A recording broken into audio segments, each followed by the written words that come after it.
রকির কথা শুনে ভিকির মাথা ঘুরে যাওয়ার জোগাড় হলো। রকি বলল, ভিকি ভাই, তোমার হাত না ভাঙলে ওই ছেলেটা আমাদের দুজনেরই গলা টিপে মেরে বেরিয়ে যেত। এবার বলো, প্রাণটাই না থাকলে কিভাবে আর বাঁচাতাম তোমায়? এই শুনে ভিকি আর কিছু বলতে পারল না। বাড়ি পৌঁছে অয়ন শ্রীমন্তীকে বিছানায় শুইয়ে দিল। ওর পাশে বসে অয়ন শ্রীমন্তীর নিষ্পাপ মুখটার দিকে চেয়ে থাকল। বাড়ি ফেরার সময় অয়ন বিক্রমকে বলেছিল শ্রীমন্তীর জন্য একজন ডক্টরের ব্যবস্থা করতে। বাড়ি ফেরার পর সেই ডক্টর চেক আপ করে বলেছিলেন কিছুক্ষণের মধ্যেই শ্রীমন্তীর জ্ঞান ফিরে আসবে। কিন্তু ঘণ্টা দুয়েক পরেও শ্রীমন্তীর জ্ঞান ফিরল না। বিক্রমবাবু, আপনি ফিরে যান, আপনার নিশ্চয়ই অন্য কাজ আছে। কোনো কিছু দরকার পড়লে আমাকে বলবেন ছোটবাবু। সরি শ্রীমন্তী, আমি তোমার খেয়াল রাখতে পারিনি, এই কারণেই এত বড় ঝামেলাটা তোমাকে একা সহ্য করতে হলো। আজ আমি সময় মতো না পৌঁছতে পারলে কি অঘটনটাই না ঘটে যেত। তবে আর নয়, এতদিন তোমার ভাই বলে সৌর্যর সব শয়তানি হজম করে নিতাম, কিন্তু ওর সাহস দিন দিন বেড়েই চলেছে। এবার ওর একটা ব্যবস্থা করতেই হবে। অয়ন যখন শ্রীমন্তীকে কথাগুলো বলছিল তখনই শ্রীমন্তীর চোখের পাতাটা নড়ে উঠল। ধীরে ধীরে জ্ঞান ফিরছিল ওর। এই তো, তোমার জ্ঞান ফিরে এসেছে। তুমি ঠিক আছো তো শ্রীমন্তী? শ্রীমন্তী সামান্য ঘাড় নেড়ে হ্যাঁ বলে অয়নের দিকে তাকিয়ে থাকল। তুমি কি উঠে বসবে? আমি ধরব তোমায়? অয়নের কথা শুনে শ্রীমন্তী ওর হাতটা চেপে ধরে উঠে বসল।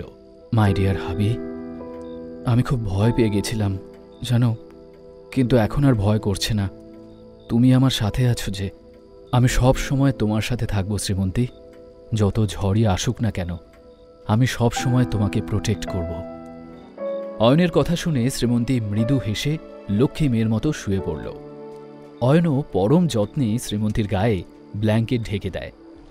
পরের দিন মল্লিক ইন্ডাস্ট্রিজের অফিসে নিজের কেবিনে বসে সূর্য অধীর অপেক্ষা করছিল। বারবার নিজের হাত ঘড়িটার দিকে দেখতে দেখতে প্রবল এক্সাইটমেন্ট নিয়ে নিজের মনেই ও বলল, কাল থেকে কোনো ভিডিও কেন পাঠালো না ভিকি ভাই? কাজটা তো হয়ে যাওয়ার কথা, কিন্তু না ওর কোনো কল এলো না কোনো মেসেজ। এক কাজ করি, আমি নিজেই একটা ফোন করি ওকে। সূর্য দ্রুত হাতে নিজের ফোনটা নিয়ে ভিকিকে ফোন করল, কিন্তু বেশ কয়েকবার রিং হলেও ওপাশ থেকে কেউ ফোন ধরল না।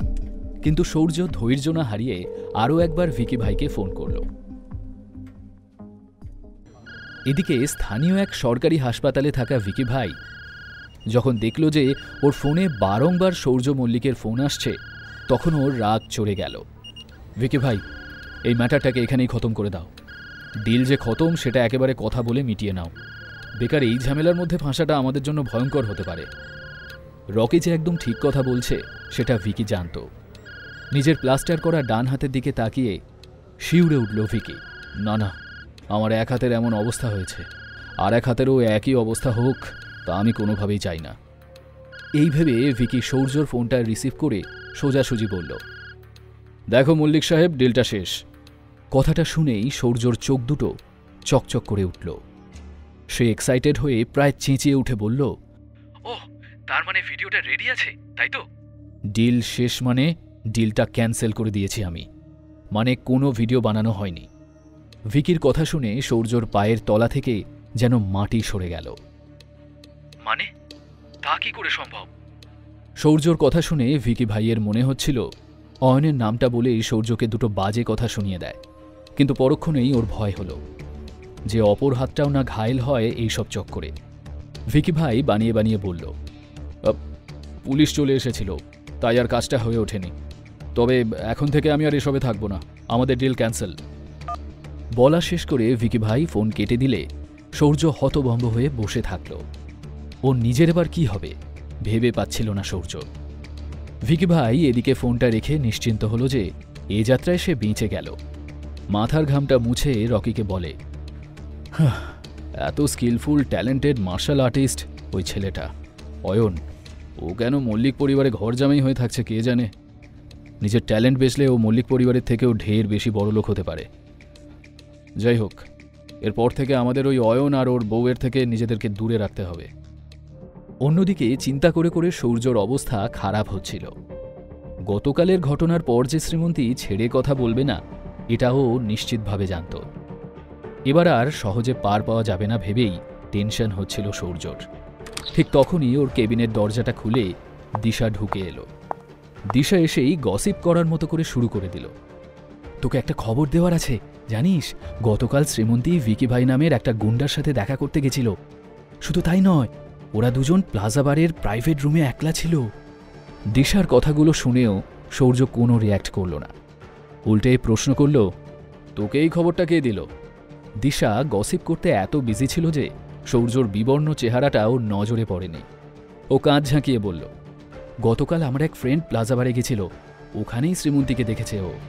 ওর কাছ থেকেই সব স্ক্যান্ডেলটা জানতে পারলাম। দিশার কথা শুনেই সূর্যর মাথায় একটা শয়তানি বুদ্ধি খেলে গেল। আমিও এই ব্যাপারটা জানি রে দিশা, আমি তো এটাও শুনলাম শ্রীমন্তী ওই বারে সারা রাত কাটিয়েছিল। সকালের দিকেও ওকে ওখানে দেখা গেছে ওই গুন্ডাটার সাথে। এতটা চরিত্রহীন কবে থেকে হলো? আমাদের ফ্যামিলি প্রেস্টিজ সম্পর্কে কিচ্ছু খেয়াল নেই ওর। আচ্ছা সূর্য, তোর কি মনে হয় ও এমন কেন করলো? আমিও জানি না কেন এমন করলো। মেবি ওই সানরাইজ টাওয়ারের প্রজেক্টের জন্য ও ভিকি ভাইয়ের মতো গুন্ডার হেল্প নিতে চেয়েছিল। এটা শুনে দিশার মুখ রাগে লাল হয়ে উঠল। সূর্য, আমাদের কিন্তু এই ব্যাপারটা দাদুকে জানিয়ে দেওয়া উচিত। ঝামেলা বেশি বাড়ার আগেই দাদুকে আমাদের বলে রাখা দরকার।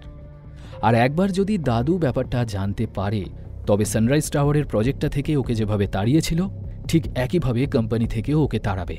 আর আমাদের ফ্যামিলিও শ্রীমন্তীকে ছেড়ে কথা বলবে না। চল এক্ষুনি যাই দাদুর কাছে। সূর্যর মুখে হাসি খেলে গেল। ও যেভাবে উস্কিয়েছে দিশাকে, এরপর ওকে আর কোনো কথা বলতে হবে না। দিশাই যা বলার সব বলে দেবে। সূর্য দিশার কথায় সম্মতি জানাতে ওরা দুজন সুবীরবাবুর কাছে যাওয়ার জন্য কেবিন থেকে বের হলো। কিন্তু সুবীর মল্লিকের কেবিনে এসে ওদের দুজনের চোখ ছানা বড়া হয়ে গেল। শ্রীমন্তী আর অয়ন আগে থেকেই সেখানে বসেছিল। সুবীরবাবু দিশার সূর্যর দিকে জ্বলন্ত চোখে তাকালেন। সূর্য দাদুর মুখ দেখেই বুঝে গেল কি ঘটেছে। শ্রীমন্তী নিশ্চয়ই পুরো ঘটনাটা সুবীরবাবুকে অলরেডি বলে দিয়েছে। এখন কি করা যায়? এত অসভ্য তুই শ্রীমন্তীদি, এত কিছুর পরেও দাদু সামনে এসে বসার সাহস কি করে হলো তোর? এই পাল্টা আক্রমণের কি জবাব দেবে শ্রীমন্তী? দাদু কি আদৌ বিশ্বাস করবেন শ্রীমন্তীর কথা? শ্রীমন্তী কিভাবে প্রমাণ করবে যে সে নির্দোষ? নাকি এই লড়াইয়ে সূর্য জিতে যাবে? আর অয়ন, সে কি করে প্রোটেক্ট করবে শ্রীমন্তীকে? জানতে হলে শুনতে থাকুন এই গল্পটি শুধুমাত্র পকেট এফএমে।